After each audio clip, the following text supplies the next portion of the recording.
వడి చేపలు మా నెల్లూరులో వీటిని వడి చేపలు అంటారు ఫ్రెండ్స్. ఇవి డ్రైగా ఉంటాయి. వీటిని తెచ్చుకొని ఆ తల తోక ఆ పొట్ట దగ్గర అంతా క్లీన్ చేసేసి వాడుకుంటారు. ఇవి డ్రై ఫిష్ అంటారు.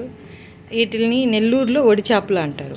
వేరే వేరే ప్రాంతాల్లో వేరే పేర్లు ఉంటుంది, కానీ నాకు తెలియదు. ఆ కర్రీ వాళ్ళు చేసుకుందాం. ముందుగా ఆయిల్ వేసుకొని ఆవాలు జీలకర్ర మెంతులు వేసుకొని బాగా ఫ్రై చేసిన తర్వాత కొద్దిగా తెల్లగడ్డలు వేయాలి ఫ్రెండ్స్. తెల్లగడ్డలు కొంచెం ఎక్కువ వేయాలి. ఇలాంటి కర్రీస్కి అన్నిటికీ తెల్లగడ్డలు ఎక్కువ ప్రిఫర్ చేస్తాను. ఎగ్ పులుసుకు కూడా తెల్లగడ్డలు వేస్తాను నేను. తెల్లగడ్డలు వేసి అయిన తర్వాత ఆనియన్స్ వేసి బాగా అదిగోండి, కర్రీ ఎక్కువ కావాలని ఆనియన్స్ అవి తీసుకున్నాము.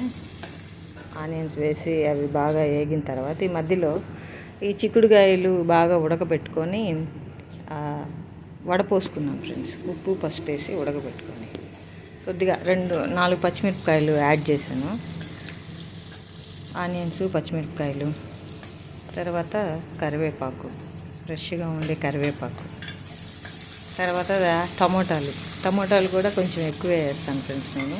అంటే మరీ చింతపండు పులుపు ఫ్లేవర్ లేకుండా టమోటా ఫ్లేవర్ ఉండేటట్టు వేస్తాను. తర్వాత వంకాయలు, దీంట్లో మునక్కాయ, చిక్కుడుకాయ, వంకాయ, వడిచేప కలిపి కర్రీ. అదిగోండి మునక్కాయ వేసాను. మునక్కాయ వేసిన తర్వాత మా అత్తమ్మ వచ్చి ఉప్పు పసుపు కారం వేస్తున్నారు. ఇలాంటి కొంచెం స్పెషల్ కర్రీస్లో మా అత్తమ్మ చెయ్యి ఉండాలి ఫ్రెండ్స్. ఎందుకంటే ఉప్పు కారం అవన్నీ ఆమెకి, అంటే వాళ్ళ అబ్బాయి నచ్చేటట్టు ఆమె వేస్తుంది. మెయిన్గా మా వారికి ఇష్టం ఈ కర్రీ. మా పిల్లలు తినరు, మా వారు ఎక్కువ ఈ కర్రీని ఇష్టపడతాడు. ఈ కర్రీ చేసినప్పుడు వర్షం వస్తే ఎంత బాగుండు అనుకుంటాడు. వాళ్ళ చిన్నప్పటి మెమరీస్ ఏమన్నా ఉంటాయేమో. ఈ వడిచేప పులుసు వేసుకొని జోరు వానలో తింటుంటే ఉంటుంది అని అప్పుడప్పుడు చెప్తుంటాడు కూడా.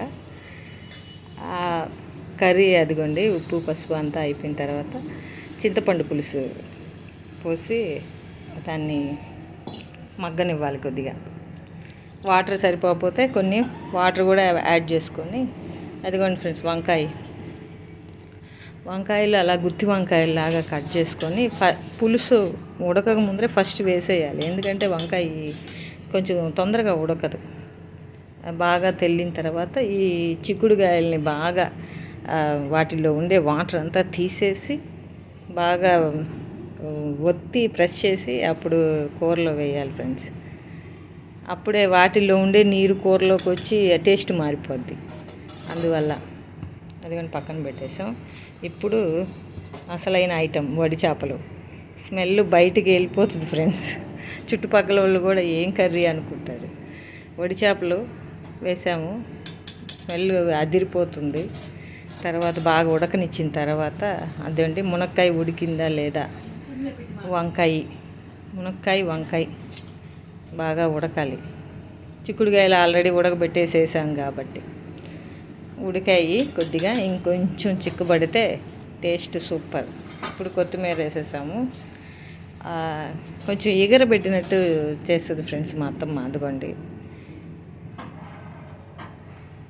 ఫైనల్గా వడిచేప curry ready. Okay friends, bye.